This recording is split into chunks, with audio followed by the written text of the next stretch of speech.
En España y en el centro de una extensa región denominada Andalucía Oriental, surcada por altas montañas cubiertas de nieve y por valles y vegas que se extienden hasta el Mediterráneo, se encuentra situada la ciudad de Granada. Una ciudad que, en palabras de uno de sus hijos más ilustres, el escritor Francisco Ayala, es de las pocas a las que puede con justicia calificarse como ciudad única. Una ciudad tan completa y exquisita, en la que nunca se puede estar absolutamente triste ni totalmente alegre. La ciudad de Granada, de primitivos orígenes ibéricos y romanos, alcanzó su primer esplendor entre los siglos XIII y XV, al configurarse como capital del reino nazarí. Al amparo del mismo se desarrolla la Alhambra, y desde 1349 la Madraza, centro de enseñanza superior situado junto a la Alcaicería, el mercado de la seda.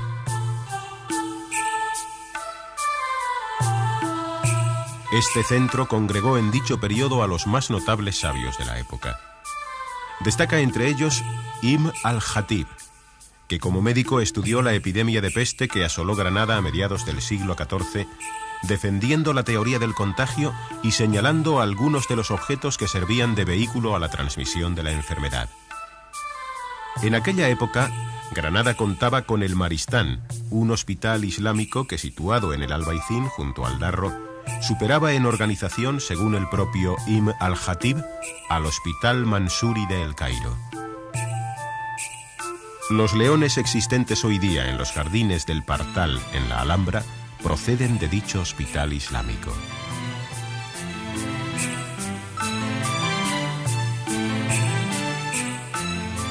Tras la conquista en 1492 por los reyes católicos y la reunificación de España, surge progresivamente una nueva Granada. Una Granada en la que la influencia renacentista se pone de relieve en muchos de sus nuevos monumentos civiles y religiosos, tales como el Palacio de Carlos V, el Hospital Real o la Catedral de Granada. En 1526, en la visita del emperador Carlos I, se dan los primeros pasos para la fundación de la universidad, al dictar el emperador una real cédula creando unos estudios generales en la ciudad de Granada. La fundación surge de la Junta de Obispos y Letrados que se celebra en la recién erigida Capilla Real. Estos estudios se consolidan con la bula fundacional del Papa Clemente VII en 1531, que se conserva en el rectorado de la universidad.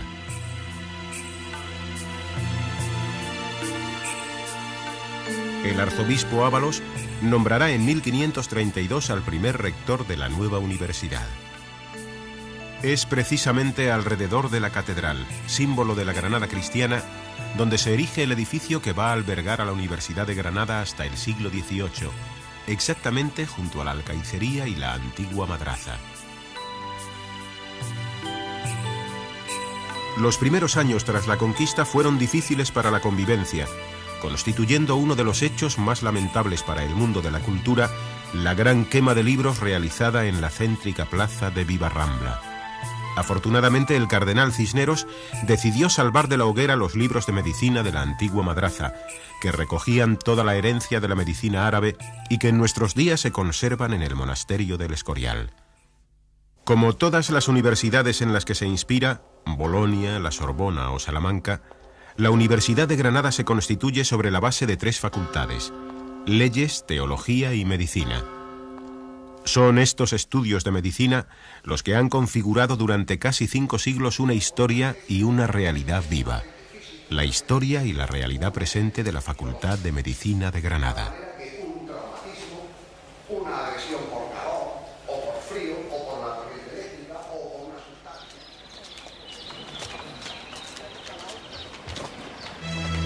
El primer profesor y primer decano de nuestra facultad fue el profesor Gracián Mexía.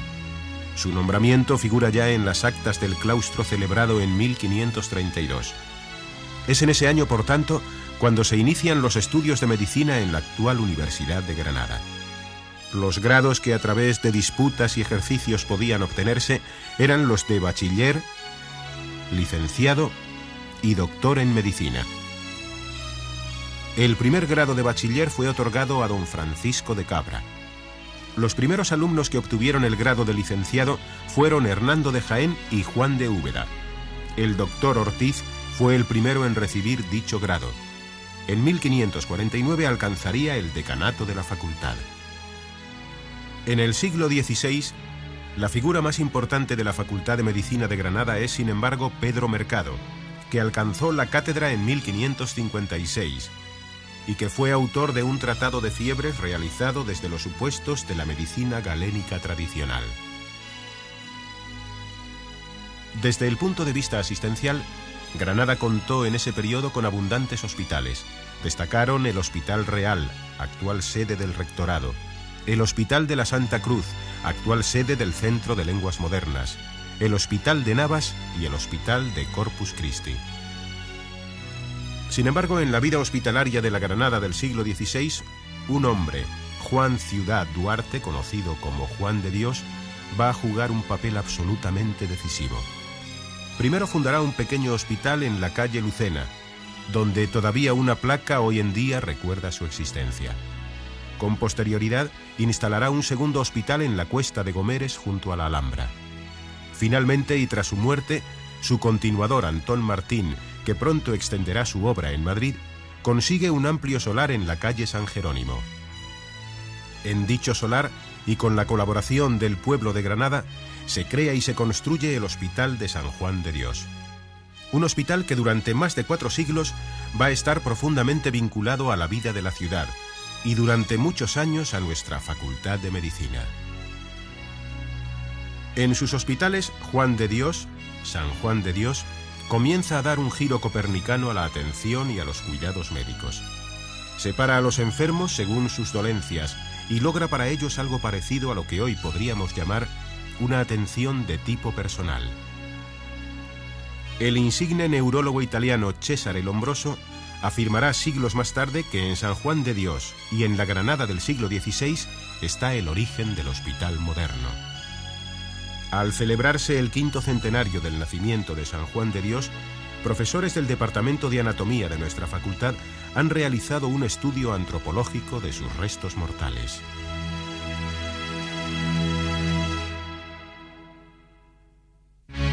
A comienzos del siglo XVII, concretamente a los 100 años de la creación de la universidad, un sacerdote de la parroquia de San Cecilio, el doctor don Juan Crespo Marmolejo, realiza una importante dotación económica de 6.500 ducados para la creación, entre otras, de 3 cátedras de medicina.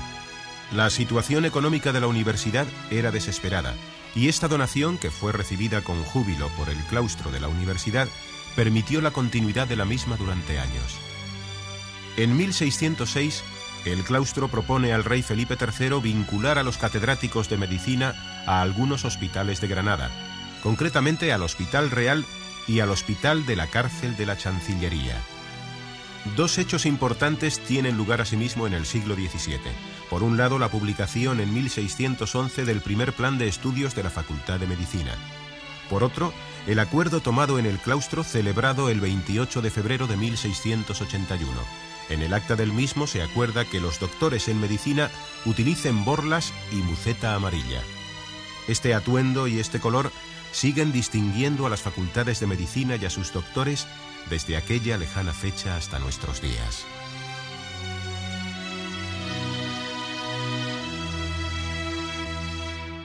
En el siglo XVIII, la sede de la universidad se traslada al Colegio de San Pablo, actual Facultad de Derecho.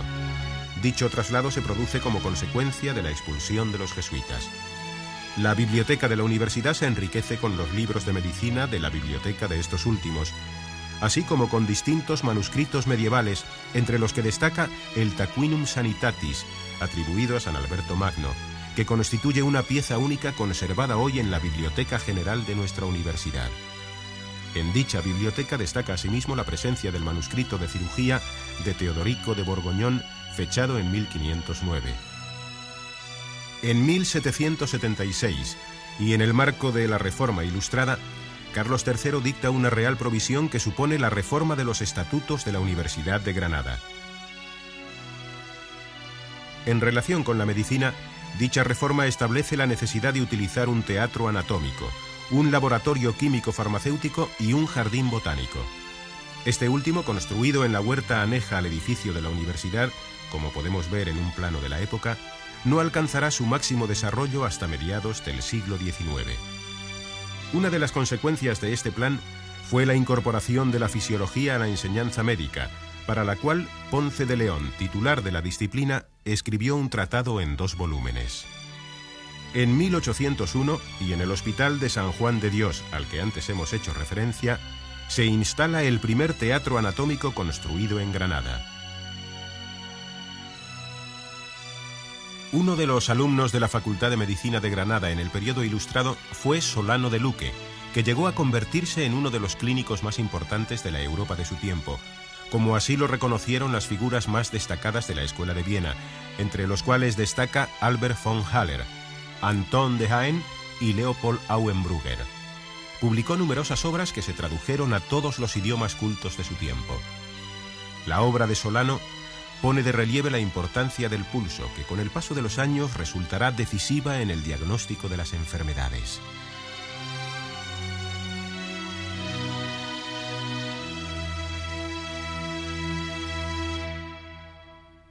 Uno de los acontecimientos más importantes para la historia contemporánea de nuestra facultad fue la promulgación de la Ley Moyano en 1857. La misma terminó con la inestabilidad que había padecido nuestro centro durante la primera mitad de esa centuria. La Facultad de Medicina, como consecuencia de ello, se trasladó a un edificio anejo al Hospital de San Juan de Dios. En este local, que se reformaría en varias ocasiones, estuvo ubicada la facultad hasta 1944. Una de las ampliaciones más importantes se debió al profesor de medicina y luego rector Santiago López Argüeta. A lo largo de este periodo, en sus aulas, en sus laboratorios y en sus clínicas, la Facultad de Medicina de Granada alcanzó uno de sus momentos de máximo esplendor. Muchas de las figuras de la época están recogidas en esta orla de profesores de 1875. En 1846, Mariano López Mateos, catedrático de la facultad y decano de la misma, publicó en Granada su Tratado de Obología, que constituye la primera exposición sistemática de la teoría celular de Schwann en España, siendo por tanto el introductor en nuestro país de la teoría según la cual todos los seres vivos, incluido el hombre, están formados por células. Con López Mateos se inicia una de las líneas más fértiles de la Escuela Médica Granadina, el cultivo de los estudios histológicos. Destacan en este área la figura de Aureliano Maestre de San Juan y Eduardo García Solá. El primero, desde Granada, llegó a convertirse, posteriormente y en Madrid, en el primer catedrático de Histología de España y en el maestro de don Santiago Ramón y Cajal, el cual le sucedió en su cátedra de Madrid. Una placa de mármol recuerda en la Facultad de Medicina la importante figura de don Aureliano en la historia de la histología española. Eduardo García Solá, discípulo del anterior, se interesa especialmente en la histopatología, elaborando el manual pedagógico más utilizado en su tiempo. Sería asimismo rector de la Universidad de Granada.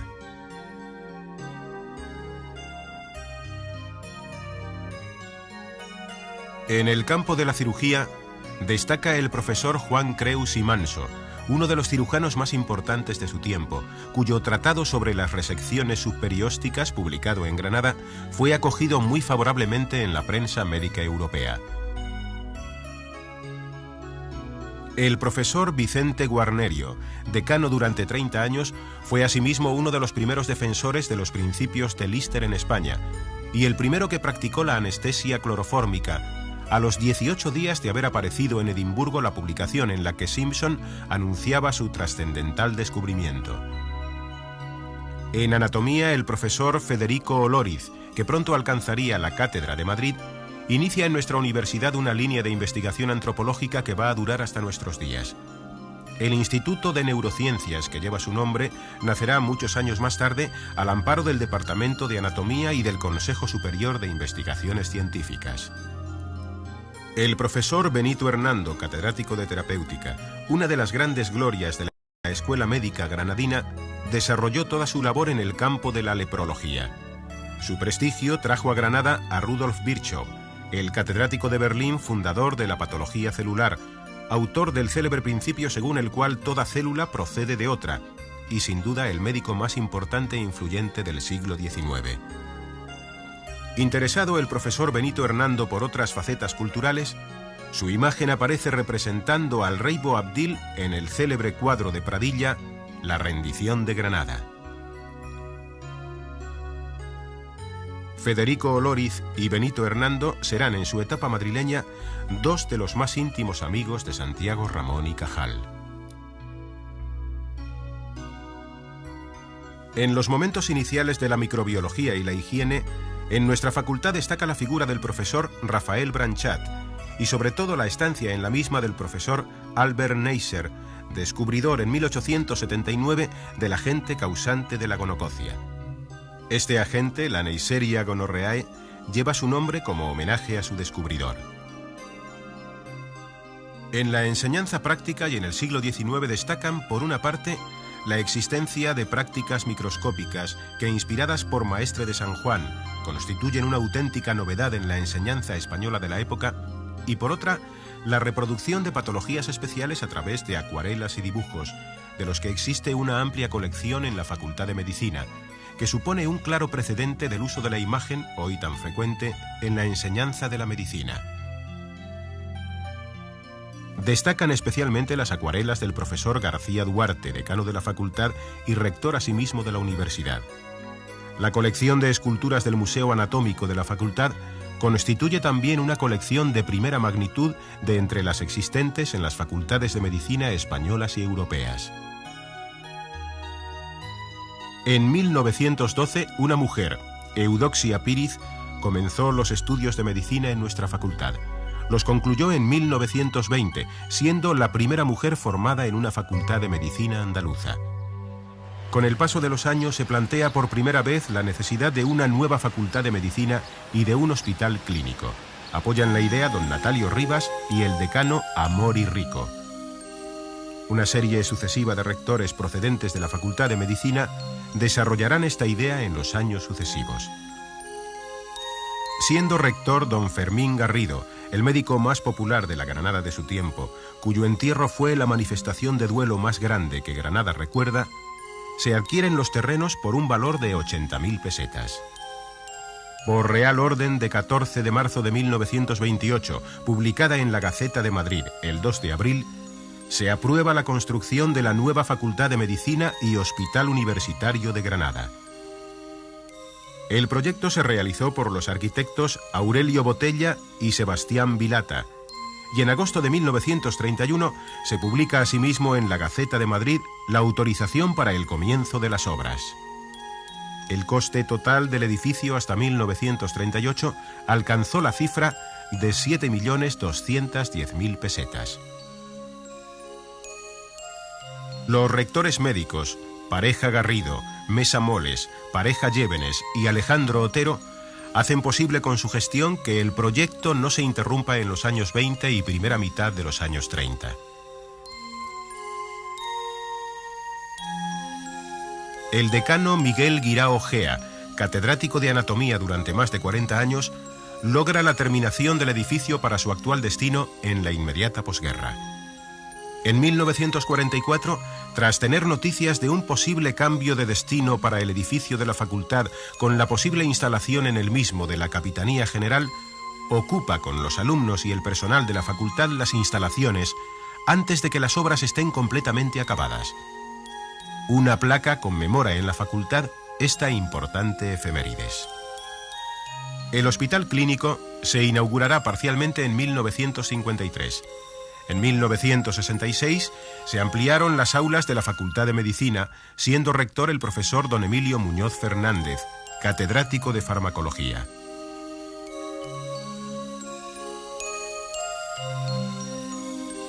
En los años posteriores se construyó el pabellón de especialidades.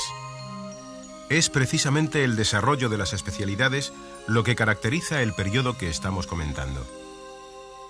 Rafael García Duarte Salcedo, catedrático de pediatría, que muere en plena juventud durante el verano de 1936, crea las bases de la pediatría moderna y constituye el vértice de la Escuela Pediátrica Española. Su discípulo, el profesor Galdó, decano de esta facultad, le sucedió en la cátedra granadina a partir de 1948. Su equipo fue uno de los que describió la alfa-fetoproteína simultáneamente a otros grupos en el resto del mundo. El trabajo fue publicado en los archivos franceses de pediatría en 1959. En obstetricia y ginecología, el profesor Alejandro Otero introduce la radioterapia ginecológica en 1925 y el profesor Vicente Salvatierra desarrollará a partir de los años 50 la nueva concepción fisiológica, patológica y psicológica de la obstetricia y ginecología modernas. El desarrollo de la dermatología granadina podemos personificarlo en la arrolladora figura del profesor Gay Prieto en los años 30, en el profesor Gallego Burín y en el profesor Felipe de Dulanto, introductor de la vertiente quirúrgica de dicha disciplina. En la oftalmología de nuestro siglo destaca la figura irrepetible y extraordinariamente popular de Buenaventura Carreras, uno de los introductores en nuestro país de los trasplantes de córnea. En psiquiatría, la Facultad de Medicina y el Hospital Clínico son pioneros en el desarrollo de la psiquiatría hospitalaria, con la creación de un pabellón propio en el seno de un hospital general, obra fundamentalmente debida al catedrático de psiquiatría y decano de la facultad, profesor Rojas Ballesteros.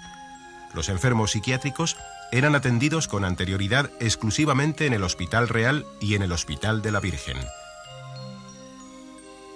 En medicina legal destacan las figuras de Lecha Marzo y Álvarez de Toledo, que tienen su continuidad en el profesor Gilbert Calabuig, autor del manual de medicina legal más extendido en nuestro país. El profesor García Ballester, primer catedrático de Historia de la Medicina en la facultad, impulsa el desarrollo de esta ciencia en nuestro medio y crea el primer servicio de documentación hospitalaria de Andalucía, logrando asimismo aunar los ricos fondos hemerográficos previamente dispersos para constituir la actual hemeroteca que lleva su nombre. En la época que venimos considerando, la tradición histológica de nuestra facultad se mantiene con la irrepetible figura del profesor Ortiz Picón. En su larga carrera científica, logra identificar y describir algunos elementos celulares de la glía ganglionar. Los denominados oligodendrocitos de Ortiz Picón llevan su nombre como homenaje a su descubridor. La Facultad de Medicina de Granada contó en los años 50 con el segundo microscopio electrónico de España. La microscopía electrónica, sin embargo, se desarrollaría años más tarde con el profesor Díaz Flores. Junto a estas señaladas figuras de la Escuela Médica Granadina, deben citarse nombres no menos importantes como los de Víctor Escribano, Álvarez de Cienfuegos, Escobar Manzano, José Escolar, Abelardo Mora, Enrique Hernández, Arsacio Peña, Julio Peláez, Ortiz de Landázuri, José de la Higuera Rojas, Ignacio Arcelus, García Torres, Antonio Mundo y tantos otros que han continuado en nuestra facultad y en nuestro hospital a lo largo de este periodo del siglo XX las líneas innovadoras en la medicina, la cirugía y las especialidades que trazaron en su día los que Eduardo García Solá llamaba sabios fundadores de la facultad. En todo el pasado que venimos comentando, la Universidad de Granada y especialmente la Facultad de Medicina y sus profesores se encuentran plenamente incardinados con la ciudad de Granada, recibiendo de esta un apoyo considerable para su desarrollo científico. Juan Creus, catedrático de cirugía al que antes hicimos referencia, fue uno de los principales accionistas de la azucarera El Ingenio de San Juan, empresa promotora del desarrollo granadino. Rafael Branchat, catedrático de higiene, elabora en 1887 el plan de canalizaciones de las aguas potables de la ciudad de Granada. Gregorio Fidel Fernández Osuna, catedrático de medicina, fue uno de los miembros de la sociedad 10 Amigos Limited. A finales del siglo XIX, esta sociedad impulsa el desarrollo del excursionismo en las distintas estribaciones de Sierra Nevada. Antonio Amor y Rico, decano de la facultad, será durante algunos años alcalde de la ciudad de Granada. En el advenimiento de la República, en abril de 1931, el último alcalde monárquico de Granada, don Fermín Garrido, catedrático de la Facultad de Medicina, es sustituido por don José Pareja Llévenes y este por don José Martín Barrales. Ambos primeros alcaldes republicanos de Granada eran asimismo catedráticos de la Facultad de Medicina. La facultad y sus profesores recibieron por su parte la generosa ayuda en forma de cuantiosas donaciones de significativas figuras de la sociedad granadina. Valgan de ejemplo la instalación en 1912 de un quirófano modélico en el Hospital de San Juan de Dios, donado por la familia Rodríguez Acosta. La creación en los años 20 en la Facultad de Medicina del primer gabinete radiológico de la España de su tiempo, donado por don Manuel López de la Cámara. La creación en los años 40, por disposición testamentaria de doña Julia Castillo, de la Fundación San Francisco Javier y Santa Cándida para atender la investigación y la asistencia de enfermos de cáncer en el Hospital Clínico Universitario. Una de las últimas donaciones de la Fundación ha sido el acelerador lineal de nuestro Hospital Universitario. En todo el periodo que venimos comentando y hasta nuestros días, la Facultad de Medicina ha sido también el origen de numerosas revistas médicas. Destacan la Gaceta Médica de Granada, la Prensa Médica, los Anales de la Facultad de Medicina de Granada, Laboratorio, Archivos de Pediatría y Anales del Desarrollo, transformada en nuestros días en la prestigiosa revista internacional The International Journal of Developmental Biology. Estas revistas recogen los trabajos más importantes de su tiempo, destacando entre otros la primera traducción al español de un trabajo de Sigmund Freud, que se publicó en la Gaceta Médica de Granada en 1893. En la actualidad, y además de la mencionada revista internacional, siguen publicándose Folia Neuropsiquiátrica, Dinamis, que recoge publicaciones de investigación histórico-médica, y La Actualidad Médica, revista médica decana de España, que viene publicándose desde principios de siglo. Esta última revista se publica en colaboración con la Real Academia de Medicina y la Asociación de Antiguos Alumnos de la Facultad. Estas instituciones han estado y están profundamente relacionadas con la Facultad de Medicina. La Real Academia tiene su origen en una tertulia médico-literaria reconocida como Academia por Fernando VI en 1757.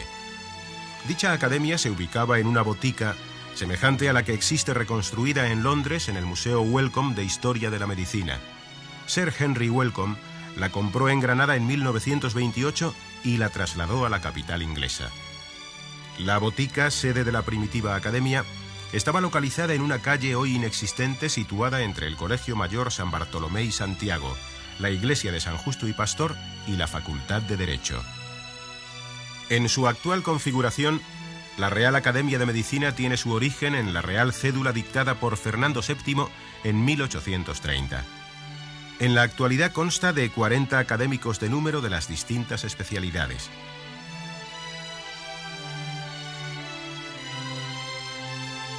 Los sillones desde 1831 han sido mayoritariamente ocupados por profesores de la Facultad de Medicina. Sin embargo, en los últimos años, la Real Academia se ha abierto a distintos profesionales de la medicina y de otras ciencias sanitarias, no solo de Granada, sino de las provincias de su entorno más inmediato, Málaga, Jaén y Almería. A través de un mismo sillón y el número que éste representa,